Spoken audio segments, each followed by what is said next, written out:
पहली बात, कांग्रेस के घोषणा पत्र में कहीं यह नहीं लिखा है कि मंगलसूत्र या फिर महिलाओं का सोना कब्जे में किया जाएगा।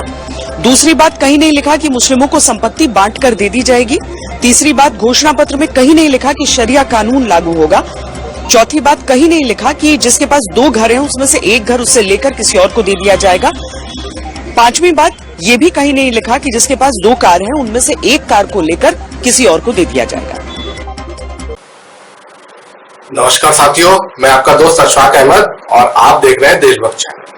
ये पिछले करीब 1 साल पहले कुछ लोग कहने लगे थे कि हमारे देश में जैसे अंग्रेजों की गुलामी झेलते हुए लोग परेशान हो गए थे और उस दिन का इंतजार कर रहे थे कि जब हमारा देश आज़ाद हो जाएगा। और जब 15 अगस्त 1947 को आज़ादी मिली थी तो लोगों में खुशी का कोई लिमिट ही नहीं था। तो बोल रहे थे लोग कि जिस तरीके से अंग्रेजों ने जुल्म ढाया था 200 साल और लोग इतने ज़्यादा त्रस्त हो गए थे कि आज़ादी के लिए वो कुछ भी करने को तैयार थे और आज़ादी मिलने से जो खुशी मिलेगी वो कि बयान नहीं किया। तो मोदी जी जिस तरीके से 10 साल में जो देश की हालत खराब की है और जो लोग त्रस्त हो गए मोदी जी से, तो अब जो है कि उनसे आजादी, मोदी जी की जो गलत नीतियां और झूठ का प्रचार और तानाशाही, इससे जनता इतनी त्रस्त हो गई कि एकदम वही माहौल बन रहा था कि कब छुटकारा मिले, कब निजात मिले इस तरीके की तानाशाही सरकार। तो अब चुनाव जब चालू हुए तो पहला जो चरण का चुनाव था 19 अप्रैल को, तो आपने देखा कि जो मोदी जी के सपोर्टर हैं वो वोट देने नहीं निकले, 5% वोट कम हो गए। तो ये बहुत बड़ी बात है कि जिन लोग के बल पर मोदी जी इतना उछलते थे कि मैं अकेला सब पर भारी और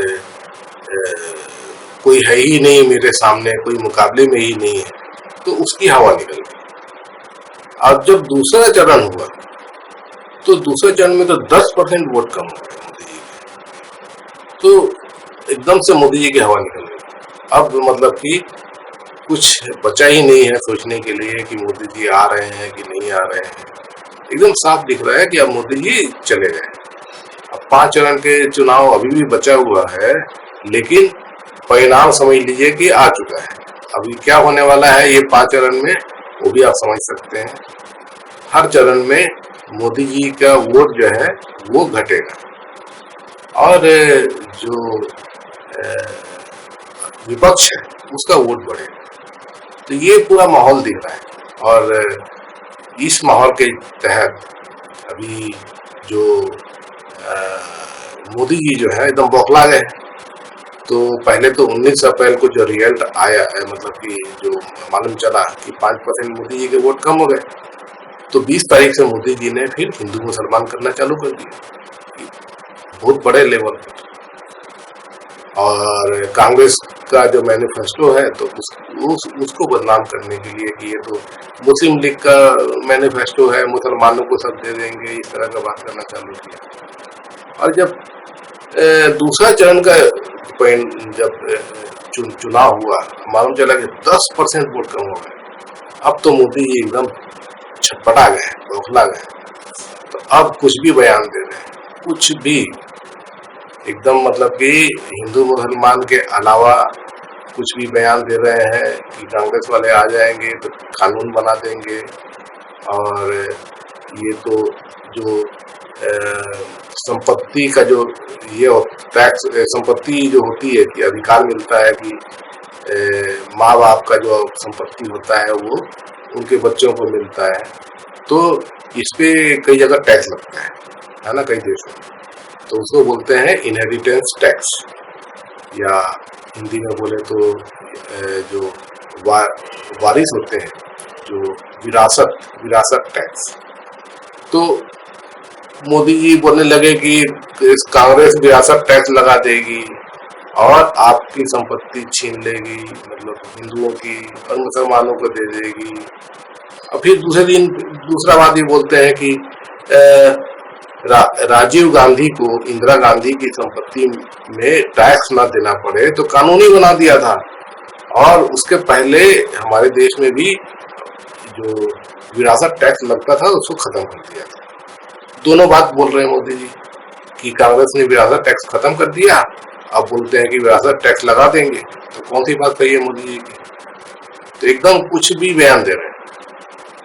तो इस परिप्रेक्ष्य में अब ये भी देख लीजिए कि जो गोदी मीडिया है, तो गोदी मीडिया भी अब समझ गई है कि मोदी जी जा रहे हैं, तो अब वो भी जो है बदल गई।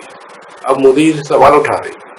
तो मोदी जी जो झूठ बोले थे कि मैनिफेस्टो जो कांग्रेस का है तो वो तो मुसलमानों के लिए है, मुसलमानों को सब दे देंगे मोदी जी, ये अगर वो सत्ता में आ गए कांग्रेस, तो गोदी मीडिया बोल रही है कि मोदी जी क्यों झूठ बोल रहे हैं, ऐसा कुछ ही मुसलमान नाम ही कहीं नहीं है पूरे जो उनका मैनिफेस्टो है कांग्रेस का।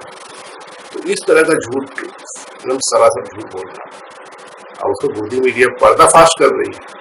वही गोदी मीडिया जो कभी मोदी जी से सवाल नहीं पूछती, अब मोदी जी के आंख में आग करके सवाल पूछ रही है, क्योंकि उनको मालूम चल गया है कि मोदी जी जाने वाले हैं, तो उनको अपना कार्य प्रणाली बदलना पड़ेगा, है ना।